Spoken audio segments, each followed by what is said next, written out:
करवाहट, दिल छू लेने वाली कहानी। बहू आशा आ रही है, इस बार तुम मायके मत जाना। उसे 7वां महीना चल रहा है। वो डिलीवरी के बाद ही यहाँ से जाएगी।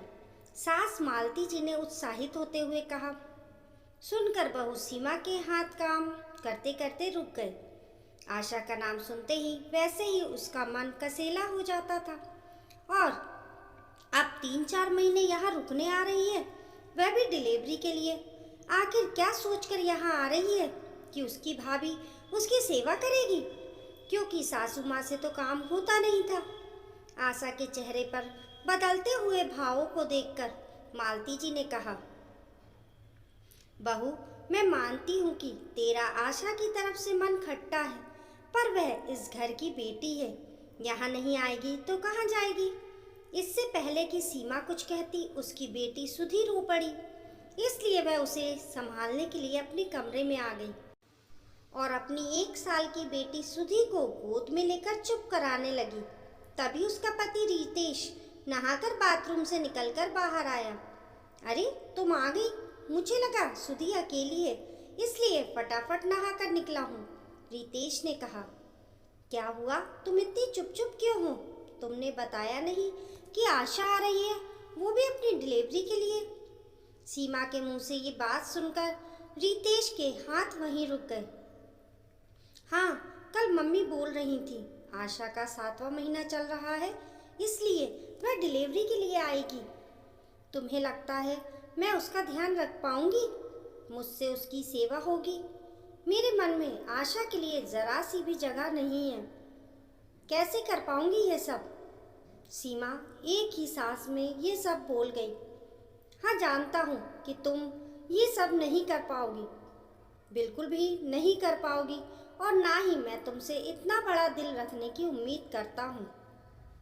इसलिए मम्मी को कह दिया है कि एक मेड लगा लें। आखिर जैसी भी है बहन है मेरी, उसे आने से इनकार तो नहीं कर सकता। आखिर मम्मी का दिल दुखाने से क्या फ़ायदा? रितेश ने समझाया तो सीमा ने कहा, मैं उसके यहाँ आने से मना नहीं कर रही हूँ, पर याद रहे मैं उसका कोई काम भी नहीं करूँगी। मुझसे ये होगा भी नहीं। कल को भगवान ना करे अगर कुछ गलत होता है तो वह इसका इल्ज़ाम तक मुझ पर लगा देगी। मैं समझ सकता हूँ, पर सीमा तुम परेशान ना हो। तुम बस सुधी को संभालो और घर के थोड़े बहुत काम संभाल लेना। उसे मम्मी और मेड संभाल लेंगी। रितेश ने कहकर बात को वहीं खत्म कर दिया। इधर सुधी को संभालते हुए सीमा को अपने पुराने दिन याद आ गए। आशा शुरू से ही नकचड़ी ननंद रही, ना ही खुद कोई मदद करती और ना ही मम्मी जी को मदद करने को देती थी।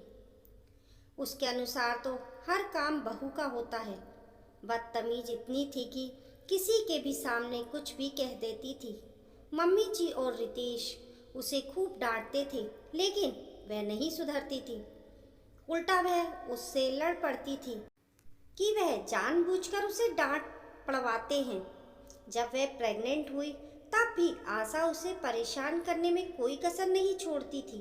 रितेश उसके लिए कुछ भी खाने पीने की चीज़ लेकर आता तो आशा पहले उसे पर अपना हक जमा लेती। कई बार तो उसके कमरे में से खाने पीने की चीज़ उठाकर ले जाती। मालती जी उसे खूब डांटती, पर वह थी कि सुधरने का नाम ही नहीं लेती। अरे, मैं इस नालायक लड़की का क्या करूं? पापा और दादी ने इसकी जिद पूरी करके इसे नकचड़ी और जिद्दी बना रखा है।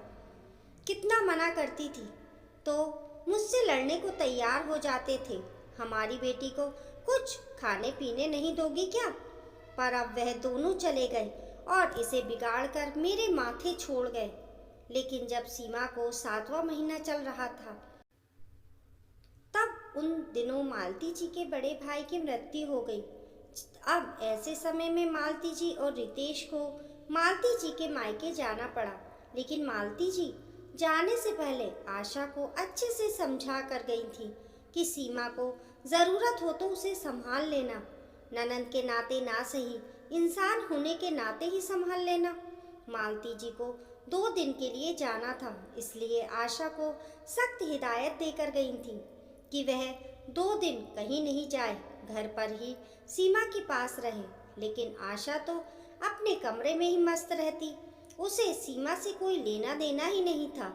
सिर्फ खाना लेने के लिए बाहर आती या फिर अपने झूठे बर्तन रखने के लिए। सीमा अगर उसके पास उसके कमरे में जाती तो वह चिढ़ जाती और लताड़ कर उसको अपने कमरे से बाहर निकाल देती और अंदर से दरवाज़ा बंद कर लेती। लेकिन दूसरे दिन सीमा को सुबह से ही परेशानी हो रही थी। उसने 2-3 बार आशा से कहा तो आशा ने कहा, अरे आज की तो बात है, कल भैया आ जाएंगे तो उनके साथ अस्पताल चले जाना। आज जैसे भी हो सहन कर लो, मैं कहीं नहीं जाऊंगी, कहकर सीमा के मुंह पर ही अपने कमरे का दरवाज़ा बंद कर दिया। कुछ समय पश्चात सीमा को ब्लीडिंग भी शुरू हो गई। उसने आशा से फिर कहा, लेकिन आशा ने ना तो दरवाज़ा खोला और ना ही कोई बात की। आखिरकार थक हार कर सीमा ने रितेश को फ़ोन किया और अपनी स्थिति बताई। सुनकर रितेश ने अपने दोस्त को फ़ोन किया और उसे उसकी पत्नी के साथ अपने घर भेजा। जब तक दोस्त और उसकी पत्नी घर पर पहुंचे तब तक सीमा की हालत ज़्यादा खराब हो चुकी थी। जैसे तैसे वह लोग उसे अस्पताल लेकर गए।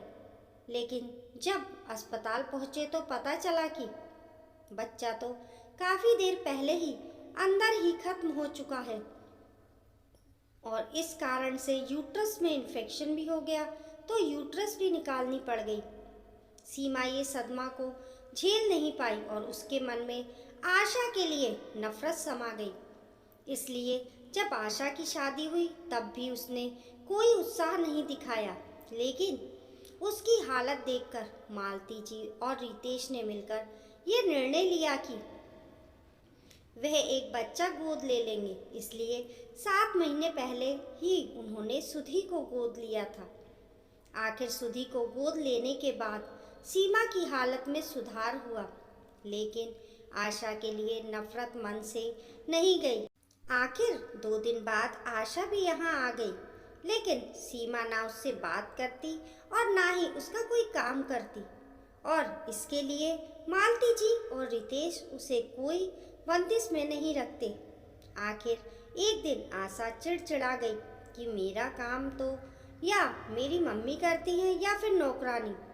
अब मालती जी ने उसे साफ साफ कह दिया, बेटा जब तक मैं हूँ बस तब तक ही तेरा मायका है, इसके बाद उम्मीद मत करना।